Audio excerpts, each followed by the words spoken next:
Povo abençoado, estamos de volta dando continuidade aqui à nossa série. Sejam todos bem-vindos a este segundo episódio desta série sobre a Ceia do Senhor.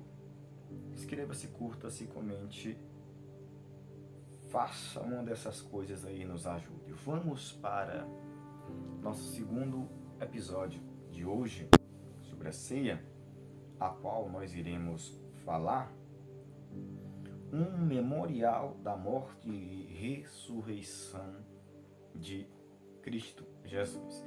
Esta será a tônica, a direção que nós iremos ter neste segundo episódio, sobre essa questão do memorial. Mas sem perda de tempo, eu quero dizer que, em primeiro lugar, que nós já estudamos sobre o primeiro ponto, que é a questão da ordenança da ceia. Já está disponível para você ouvir, escutar e estudar. Em segundo lugar, vos digo que nós veremos alguns detalhes importantes em relação a esta ordenança e elementos, dando continuidade ao episódio anterior. E em terceiro lugar, agora eu quero vos convidar para mergulharmos e entendermos a importância desse tema, da questão da ressurreição e morte de Cristo. Venha comigo e vamos juntos aprendermos de forma minuciosa e detalhada em relação a este segundo ponto. Povo abençoado, para complementar esse estudo, como eu estou trazendo para vós, uma reflexão teológica importante para a aplicabilidade desse estudo. Eu sempre busco ser muito prático, porque não adianta só conhecimento sem prática. Mas eu vos trago aqui 10 questionamentos. O primeiro é sobre a natureza do memorial. Como podemos compreender a dualidade da ceia do Senhor como um memorial que rememora a morte de Cristo, mas também celebra sua ressurreição, destacando a vitalidade da fé cristã. Em segundo, a profundidade do sacrifício. Ao refletir sobre o que Jesus fez por nós, como a compreensão da encarnação e o sacrifício na cruz impactam nossa visão da graça divina. Em terceiro lugar, o significado simbólico. De que maneira os elementos simbólicos da ceia, pão e vinho, comunicam a verdade teológica da morte de Cristo e a participação dos crentes nesse sacrifício. Quarto lugar, sobre o propósito da ceia. Qual é o propósito mais profundo da ceia do Senhor em nossas vidas cristãs? Como essa prática influencia a nossa identidade como seguidores de Cristo? Interessante esta reflexão, deixa eu parar aqui um pouquinho. Como essa prática influencia a nossa identidade como seguidores de Cristo. Este questionamento, ele é até interessante, simples e profundo, que ele traz essa palavra identidade e a ligação da nossa identidade em relação ao participar da ceia. A identidade como seguidores de Cristo em relação ao ato ou ao momento ou ao participar na ceia. Como é que essa prática, que prática? A prática da ceia, esse momento solene da ceia. Como é que essa prática da ceia influencia? Qual a influência da ceia na sua vida? Qual a influência que a ceia tem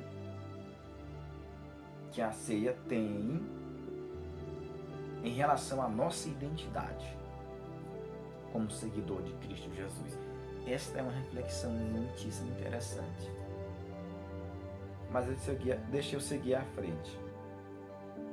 Quinto, a conexão entre batismo e ceia. Considerando a analogia entre o batismo e a ceia em Romanos 6, como esses ritos se complementam na experiência cristã de morrer para o pecado e viver para Deus. Ele liga aqui duas coisas, o rito e a experiência. O chamado à nova vida, em sexto lugar, com a compreensão de que já morremos para o mundo, conforme discutido em Romanos 6, moldar nossa perspectiva sobre viver uma vida alinhada com os princípios de Cristo. Ouça novamente essa pergunta. Em sétimo lugar, a comunhão como corpo de Cristo. A comunhão como corpo de Cristo. Refletindo sobre a ideia de participar da ceia como uma comunidade, como isso fortalece a conexão entre os membros do corpo de Cristo. Em oitavo lugar, a atualidade da mensagem. Diante da instrução de Paulo em 1 Coríntios capítulo 11, no versículo de número 26, parte B, para anunciar a morte do Senhor até que venha. Como isso influencia nossa expectativa e esperança no retorno de Cristo. Em nono lugar, o desafio à transformação pessoal. Esse aqui, o desafio à transformação pessoal. Como a participação na ceia do Senhor pode ser mais que um rito, mais que um ritual, mas um meio de transformação pessoal, levando a uma vida mais consagrada a Deus. E em último lugar, a universalidade do sacrifício. Ao considerar que Cristo morreu por todos, segundo o apóstolo Paulo, como essa verdade teológica nos desafia a compartilhar o Evangelho de maneira inclusiva e compassiva com o mundo ao nosso redor.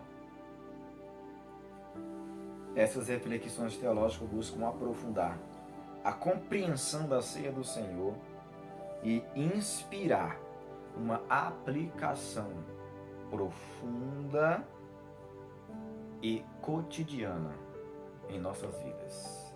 Reflita sobre essas perguntas, reveja estas perguntas e responda elas para si. Fique na paz, eu conto contigo em curtir, compartilhar e se inscrever. Até a próxima. Ovo abençoado, dando continuidade aqui ao segundo episódio e segundo ponto. Nós já fizemos uma introdução, agora desenvolvendo este episódio. A frase que sintetiza este episódio é: um memorial da morte e ressurreição de Cristo. A ceia é um memorial da morte e ressurreição de Cristo. A primeira pergunta que surge é: em que sentido a ceia é um memorial em relação ao ato redentor de Cristo? Existe uma palavra in memoriam que usamos para trazer à memória, à lembrança, quem já morreu e permanece morto, in memoriam.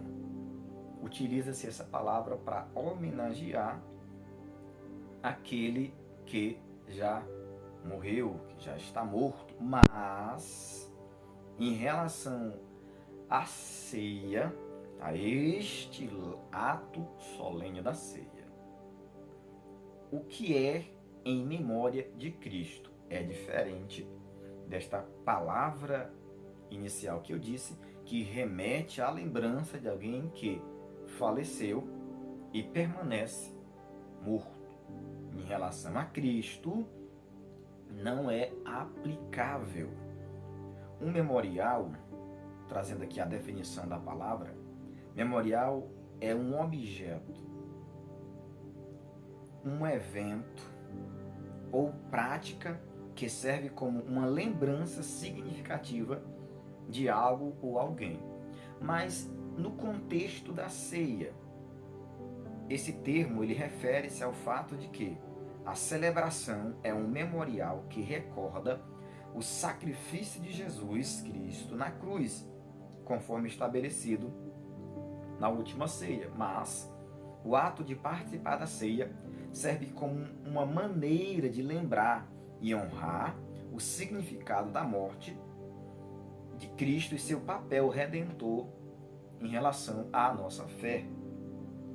Mas veja bem, ao lembrar da morte de Jesus na ceia, não é apenas uma recordação de alguém que morreu, entende? Não é apenas a recordação de alguém que já passou, que está no túmulo, mas é uma celebração contínua também da ressurreição, da vitória de Cristo sobre a morte também. Assim sendo, a ressurreição de Jesus transforma a abordagem tradicional da palavra inicial que eu disse, in memoriam, pois ele está vivo e presente na experiência espiritual de cada um de nós. Definido este termo, estabelecidos os limites no contexto cristão, um outro ponto, o que ele já fez por nós, o que Jesus já fez por cada um de nós. Não te esqueças, ó minha alma, de nenhum dos teus benefícios. O Salmo 103, versículo 2, a parte B, onde o salmista expressa, dizendo para a alma dele não se esquecer dos benefícios do Senhor, porque uma coisa que nós somos é bem esquecido. Esquecemos-nos facilmente até dos benefícios que nós recebemos. Então, eu vos trago aqui algumas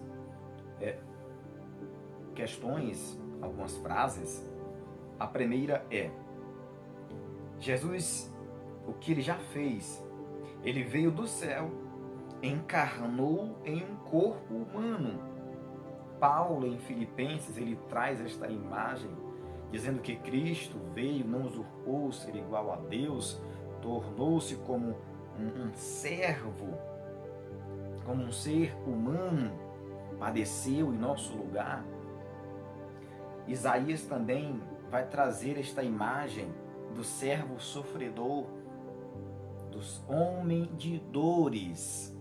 Então Jesus, ele veio do céu, ele encarnou em um corpo humano. E algo interessante, eternamente ele terá este corpo humano. Por toda a eternidade ele vai ter esse corpo humano. Em segundo lugar, eu digo, ele sofreu como um homem, como eu disse agora, homem de dores. Não sofreria como Deus, porque Deus, na essência, ele não é como um ser humano. que sente dores humanas, dores carnais. Existe essa linguagem que Deus se figura, expressa-se sentimentos humanos, mas na essência de Deus, ele é imutável. Imutável.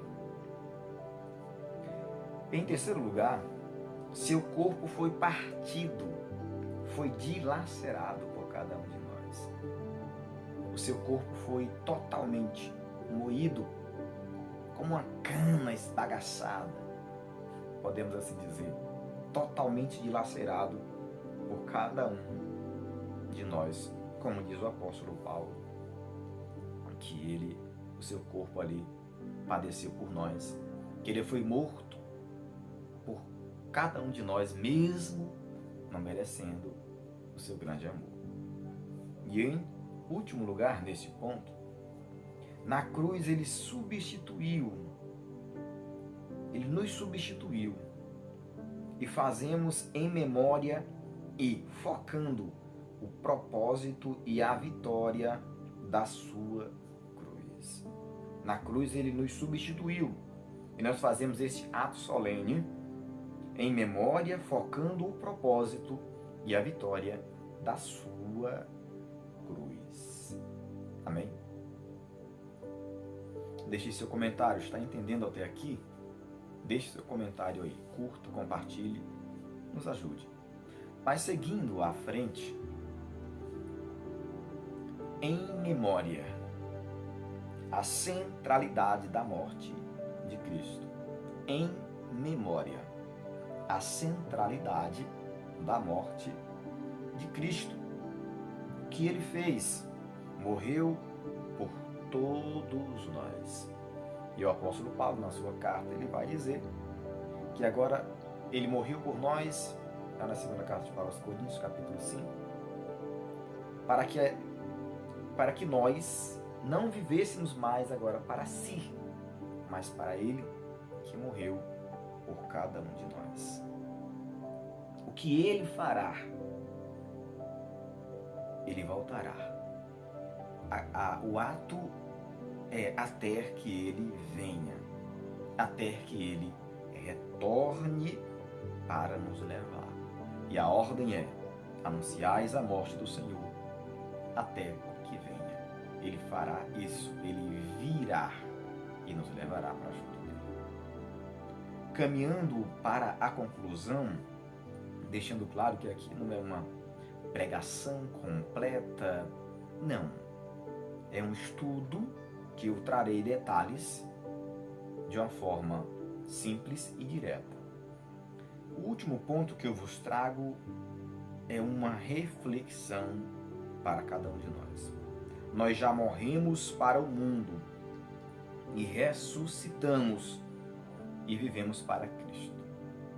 Nós já morremos para o mundo e ressuscitamos e vivemos para Cristo. Eu não quero ler o texto completo, mas eu trago aqui a referência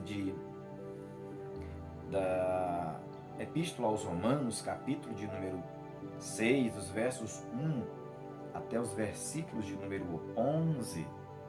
Leia. Eu quero ler aqui apenas 2 Coríntios, capítulo 5, verso 15, onde eu disse: e ele morreu por todos, para que os que vivem não vivam mais para si, mas para aquele que por eles morreu e ressuscitou. Leia Romanos 6, 1 a 11, para você ter uma visão mais ampla em relação a essa morte nossa e essa ressurreição para Cristo Jesus. Mas eu quero concluir. A ceia é este memorial do que Jesus já fez por cada um de nós. Eu tenho também um PDF, possivelmente deixarei logo abaixo na descrição, com mais detalhes desse estudo. Deus abençoe, curta, compartilhe, eu conto contigo.